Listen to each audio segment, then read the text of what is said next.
This is export sales for Thursday, August 28th. Pretty fun week here again this week. Starting out with corn, old crop, pretty minor cancellations, less than 1 million bushels. Not really anything new there, so I'm not going to spend a lot of time talking about old crop. New crop, massive sales again this week. Ticked down from last week's huge numbers, but still 82.3 million bushels sold this week. Really good to see that.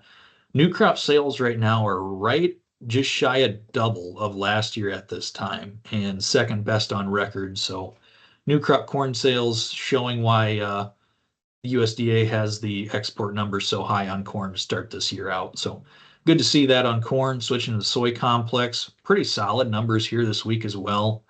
One disappointment, old crop beans had about 7 million bushels of cancellations, but most of it was rolled into new crop, so not a huge loss. On the flip side, new crop beans did pretty good, 50.4 million bushels, so really good to see that on new crop beans. One very interesting thing to note on beans, while China still has not officially bought anything on record yet, there was the largest amount of sales this week in new crop beans were listed to unknown. And while I can't get excited about it yet, traditionally, when a buyer is unknown on beans, it can be known to be China. So we'll have to wait and see if that's the real case, or maybe somebody else just didn't disclose location. So either way, worth watching. On the meal side of things, old crop sales pretty minor within expectations, and new crop was as well at 214.8 thousand tons. At this point, old crop meal sales right where they need to be to get to expectations. Not really any sales are needed at this point for old crop to meet the numbers.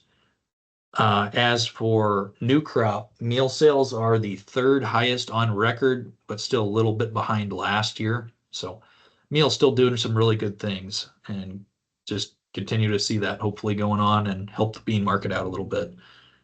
Finishing out the soy complex with oil. Old crop sales, 11.4 thousand tons.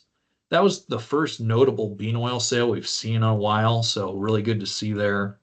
Brought the bean oil numbers within expectations of where USDA wants them to be. So there is a chance now that if that number can continue, that bean oil could actually reach the old crop expected numbers. So one other thing to note, bean oil did had some new crop sales, which traditionally bean oil does not sell much ahead. It's a week by week basis and some minor sales, but still interesting to see that new crop sales are starting to get underway now too.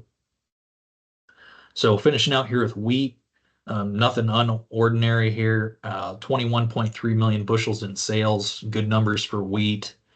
Right now, sales are 23% higher than we were last year at this point. So off to a really strong start on the wheat side of things. And because of that, sales need to average just 9.6 million bushels per week to meet that USDA expectation by the end of the year. So wheat off to a strong start. And if it can continue, I wouldn't be shocked to see wheat export numbers maybe ticked up a little bit higher. But for right now, that's all I know, and that is export sales here for Thursday, August 28th.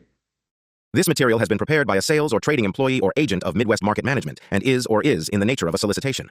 This material is not a research report prepared by of Midwest Market Management Research Department. By accepting this communication, you agree that you are an experienced user of the futures markets capable of making independent trading decisions, and agree that you are not and will not rely solely on this communication in making trading decisions. Distribution in some jurisdictions may be prohibited or restricted by law. Persons in possession of this communication indirectly should inform themselves about and observe any such prohibition or restrictions. To the extent that you have received this communication indirectly and solicitations are prohibited in your jurisdiction without registration, the market commentary in this communication should not be considered a solicitation. The risk of loss in trading futures and/or options is substantial, and each investor and/or trader must consider whether this is a suitable investment. Past performance, whether actual or indicated by simulated historical tests of strategies, is not indicative of future results. Trading advice is based on information taken from trades and statistical services and other sources that of Midwest Market Management believes are reliable. We do not guarantee that such information is accurate or complete, and it should not be relied upon as such. Trading advice reflects our good faith judgment at a specific time and is subject to change without notice. There is no guarantee that the advice we give will result in profitable trades.